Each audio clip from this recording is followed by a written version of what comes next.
everyone, it's the Unlikely Prepper, and welcome back, and this one's going to be a video simply on the safety of soap making, which it doesn't sound like you would require a lot, but you are working with caustic soda. You are working with something that is actually extremely dangerous. Lye is used in a lot of different means. 100% lye is actually used as a drain cleaner. It is very dangerous to the skin. It will burn the skin. It will blind you. So my first tip is going to be to have either safety glasses or safety goggles. These ones are better because you're not allowing splashing to come up under your eyes or to the sides when you have these on. Both of these I purchased at Harbor Freight. I think these were like $1.59, and a package of 3 of these goggles was $2.99. They only came in 3 packs, but it's always good to have extra, so you never know when a strap's going to break or, you know, something's going to get on the lens that makes it hard for you to view what's going on. Anytime you are handling anything that has lye, you are going to want to use the glasses, and you're going to want to have gloves on. You can use something as simple as these, or you can use the gloves that are more for like cleaning, like those orange, yellow colored ones. Now they have ones that are decorative looking that go all the way up to your elbow. I use these because these were already what I had on hand, because I do a lot of hairdressing as well. So I always have these on hand because I'm coloring my hair, coloring other people's hair. These do work. Never handle, when I am picking up the lye bottle, I put these on because you never know. Lye typically comes in a powdered salt consistency. It's not powder, but it is like a salt granule consistency. I put these on even when I'm moving around those bottles, and I typically have a Ziploc bag over the top of the bottle when I'm just storing it. Whenever you are stirring anything, you're going to have these on, and when you are stirring the lye water, you are going to want to use something with the longest handle you can find, and you are going to want to stand as far away from it as possible. Now here are the basics. The first thing that you are going to do is you're going to pre-measure your lye in grams. You are going to pre-measure your water in grams. At that time, you will go ahead and mix your lye into your water. Never water into lye. It will turn into a volcano effect, and if you introduce it in such a way, it could actually explode out, splattering your face. You are not going to want that. It is a sad, sad trip to the ER at that point. Lye into water. At that time, you will have your gloves on. You're going to have goggles on, or your glasses, but I still recommend this. You are then going to mix with your hand at the end of this, and you are going to want to back away. Never breathe in the fumes. You will know when you are breathing them in. It's a stifling feeling. You feel like you can't catch a breath. It does have fumes. You will be able to see some of it, but some of it is invisible to the eye, especially as it's lowering in temperature. Also, what you pick, you're going to want something that is heat safe. That lye is going to heat up that water, and it can go as high as 210. I've heard people say upwards of 215 degrees. It depends on the amount of water that you have involved, and it depends on the amount of lye you have involved. It will spike quickly. The second that you introduce it, it'll probably within 10 seconds get up to almost 130 degrees, and within 30 seconds you're going to have it up to 150. A minute in, it'll probably be up to 200 and some odd degrees. So keep yourself away from it. Keep your hands away from it. I learned one day I thought I'd be slick, and I'd save myself on having to use gloves, and if I just kept my hands kind of away from it and I stirred with a long spoon, I'd be fine.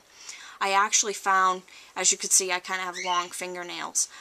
My nails had started to turn yellow and had curled in on themselves. It was quite embarrassing and gross, and I had to cut them back immediately. This is not something you want to play around with. If it can do that to your nails, what's it doing to your lungs?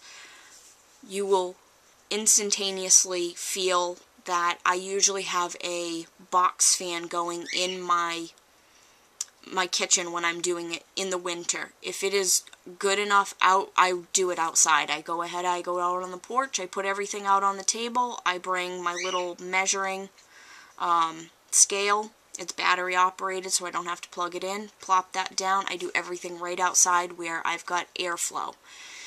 If it is too cold to do that, either use a box fan or at least for a few minutes, try to open a window up so that you're getting some airflow. This can do major damage to your lungs. Another thing, anything that you use for soap making can never, ever, ever, ever be used again for food. I've seen this on a few preppers' videos. I understand in the prepping community we like everything to be multi-purpose. Please do not pull a knife out of your drawer. Use it to cut your soap, wash it off thinking, oh, it's just soap, and then put it back in.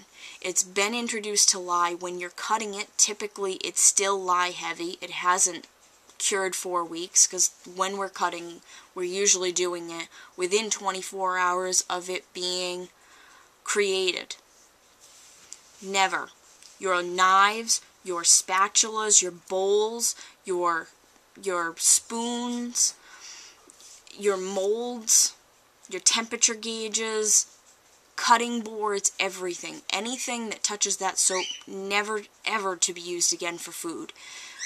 Most definitely, I saw one woman who used a salad bowl in the process and then talked about using it after. And then I've seen one where a woman went ahead and mixed lye with the container that she serves her children Kool-Aid with.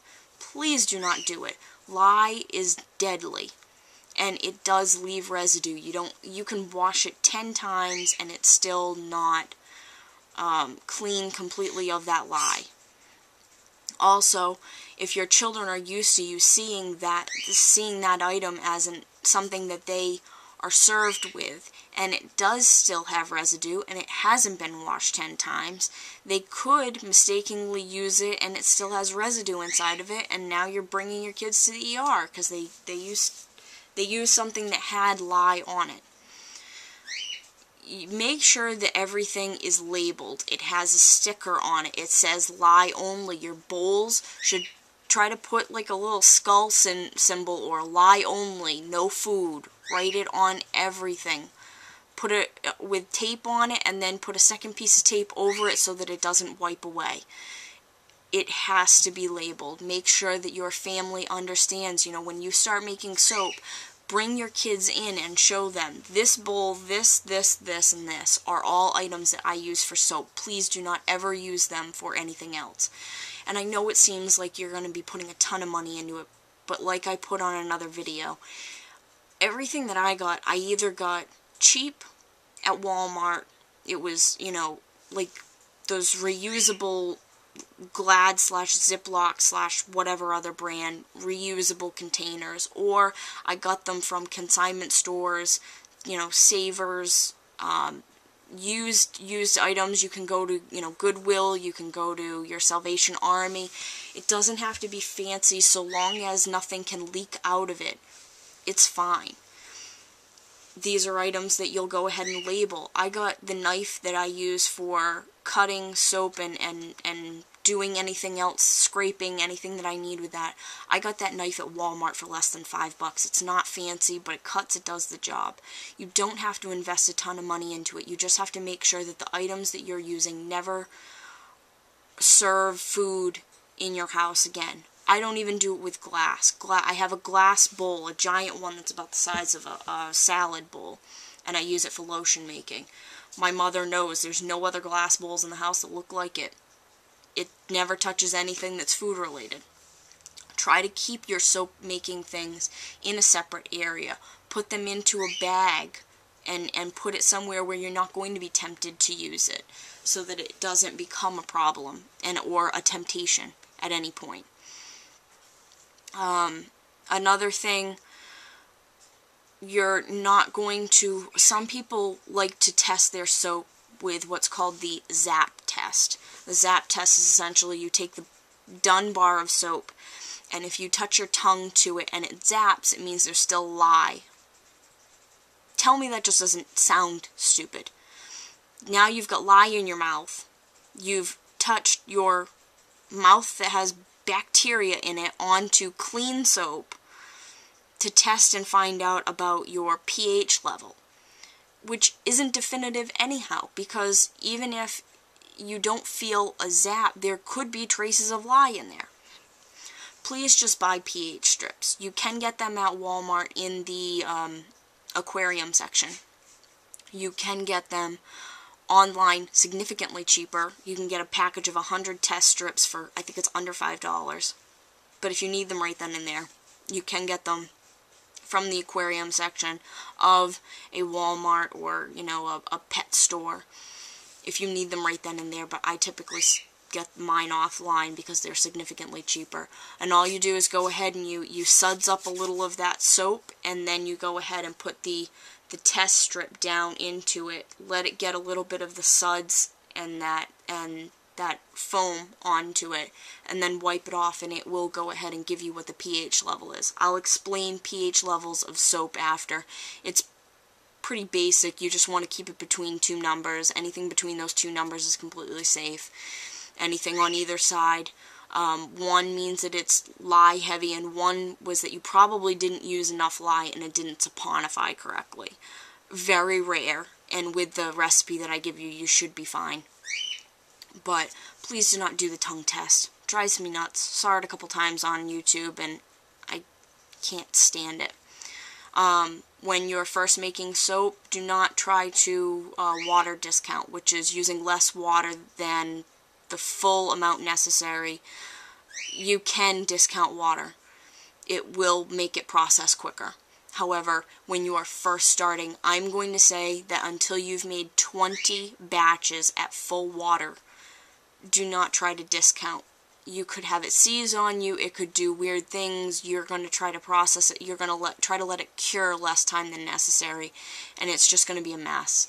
You could harm yourself, you could cause skin problems, you could cause skin irritation, and I would hate to see you give that bar of soap to a child and have them break out in a rash because of it.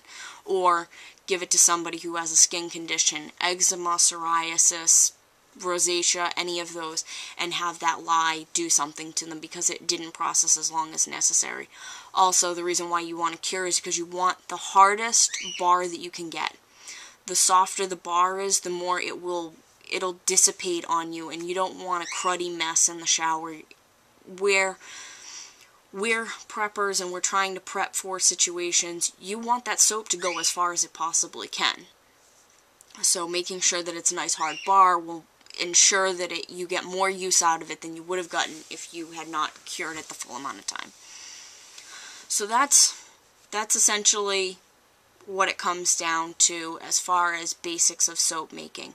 Before you ever attempt to make anything that I show you, please have goggles, have safety glasses, have gloves on hand, buy 100 pack of them. If you go to Sally Beauty Supply, that's essentially what I'm using is the hairdresser, regular vinyl gloves. I use latex free, even though I don't have a latex allergy. You can use latex gloves, whatever works for you.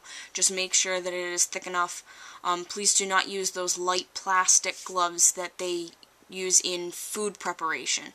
You've seen them, the kind that, you know, when you walk in and you get a sandwich made at Subway or anything like that, they're using cheapy thin gloves. Those will not work. Anything else, you should be fine, especially the kind that are used for cleaning and you know, bathing and kitchen cleaning. Those yellow ones that are thick that go up to your elbow. Those are fine. And make sure that you have spoons and all the other materials necessary that I've put in the next video that you'll see. Have those all in place. Then make sure that you have a solid recipe that checks out on a soap calculator, which I am going to do another video on. That is, you'll be looking straight at a computer screen, and I'll be showing you the do's and don'ts. I'll give you the website link, everything that you need to explain how to make a good, solid recipe with materials that you have on hand. Make sure that you have that recipe printed. It's there, it's in your kitchen.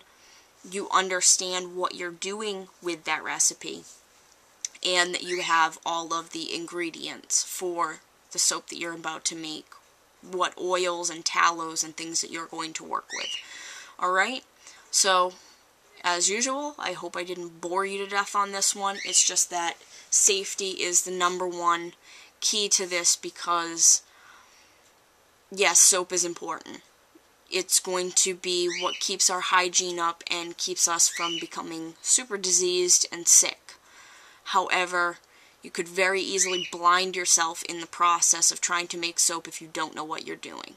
And I recommend that before you ever say, okay, I know how to make soap for when we're on our own, the apocalypse happens, whatever, before you go saying, yes, I know how to do it, and when it comes time, I will be able to make it, please just try making it now. Try knowing what you're doing before you ever just dip into it once the circumstances have happened. Yes, I understand prepping and learning it with electricity will be different than when you do it on your own, but at least you'll know what you're looking for. You'll know the basics of it. You'll already have some on hand so that you have a trial period without the means of electricity and normal everyday things, which actually the only thing you'll have to get used to is not using a stick blender.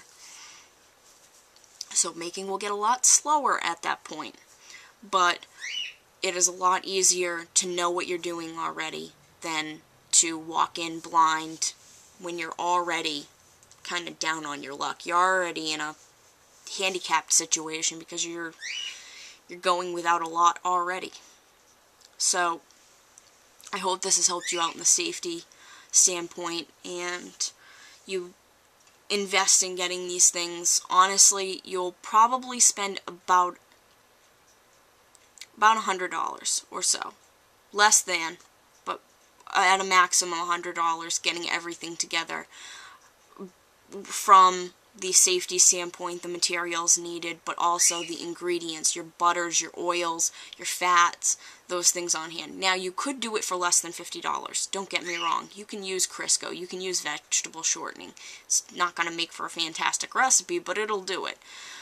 But plan to spend $100 or less on these items, but this is not going to be a $20 type thing. And also, the larger you buy your ingredients in, the more you bulk up on your oils and your butters and your things like that, the less the cost per bar will become. Yes, you will spend more, but getting a gallon of olive oil or a gallon of coconut oil is going to cost you significantly less than if you bought 1 pound of it. So that should be everything. We've got more videos coming on the way, and I hope this has been helpful, and I haven't bored you to death. The Unlikely Prepper out.